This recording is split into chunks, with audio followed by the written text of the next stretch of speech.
गोंदिया जिल्ह्यातील दौनीवाडा police station अंतर्गत ग्राम परसवाडा येथील हनुमान देवस्थान समिती ट्रस्टने 6 एप्रिल 2023 रोजी सामूहिक विवाह सोहळा आयोजित केला होता। त्या सामूहिक विवाह सोहळ्यात त्यांनी चक्क बालविवाह करून दिल्याची बाब स्पष्ट झाल्याने 10 आयोजकांवर गुन्हा दाखल करण्यात आला आहे। हे प्रकरण एप्रिल 2023 मध्ये हनुमान देवस्थान समितीद्वारा सामूहिक विवाह करण्यात आला। तर या सामूहिक विवाह सोहळ्यात झालेल्या वराने प्रमाणपत्रासाठी ग्रामपंचायत येथे आले असता कागदपत्र तपासण्यात आले। त्यामध्ये या सर्व प्रकरणाला भिंग फुटले आणि याची तक्रार उपसरपंच परसवाडा यांनी केली। ग्रामपंचायत अधिकारी तथा बालविवाह प्रतिबंध अधिकारी नितीन सोहनलाल बिसेन यांच्या तक्रारीवरून या प्रकरणात हनुमान देवस्थान समिती ट्रस्ट परसवाडाचे अध्यक्ष मुकेश पुरनलाल भगत, उपाध्यक्ष मनीराम मोहन हिंगे यांच्यासह 8 लोकांवर बालविवाह प्रतिबंध अधिनियम कलम 10-11 अन्वये गुन्हा दाखल केला आहे। तर चक्क काही दिवसांपूर्वी तिरोडा तालुक्यामध्येच पुन्हा एक बालविवाह थांबवण्यात दामिनी पथक यांना यश आलंय। म्हणजेच गोंदिया जिल्ह्यात मोठ्या प्रमाणामध्ये अनेक ठिकाणी बालविवाह होत असल्याचे दिसून येत आहे।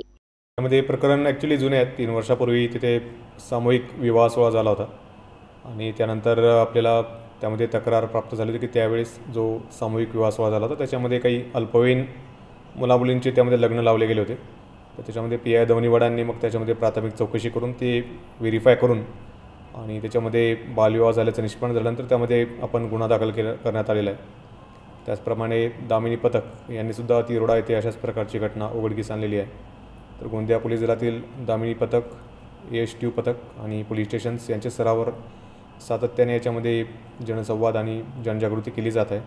त्याचेच फलित म्हणून आपल्याला आता मोठ्या प्रमाणावर याच्या बालविवाहाच्या तक्रारी प्राप्त होत आहेत आणि जरी जुन्या तक्रारी असतील तरीसुद्धा आपण त्यामध्ये ती चौकशी करून जर अल्पवयीन विवाह झाला असेल त्यात आपण गुन्हे दाखल करत आहोत। त्या सामूहिक विवाहामध्ये 3 बालविवाह त्यावेळेस झाले होते अशी माहिती त्यामध्ये निष्पन्न झालेली आहे। नागरिकांना तेच आवाहन करू की आमच्यामार्फत आम्ही कंटिन्यू त्याच्यामध्ये पब्लिक कॉन्टॅक्ट करत आहोत, परंतु त्यांच्यासुद्धा आसपास अशी काही घटना त्यांना दिसली, लोकल पोलीस स्टेशन असेल, डायल 112 असेल किंवा आपली गोंदिया पोलीस वेबसाईट असेल, कुठंतरी आपण माहिती दिली तर इमिजिएटली रिस्पॉन्स होऊन आपल्याला अशा घटना थांबवता येतील। त्याच्यामध्ये दिनांक 6/4/2023 हनुमान जयंतीच्या निमित्ताने परसवाडा येथे हनुमान देवस्थान ट्रस्टच्या मार्फत सामूहिक विवाह सोहळा आयोजित करण्यात आलेला होता।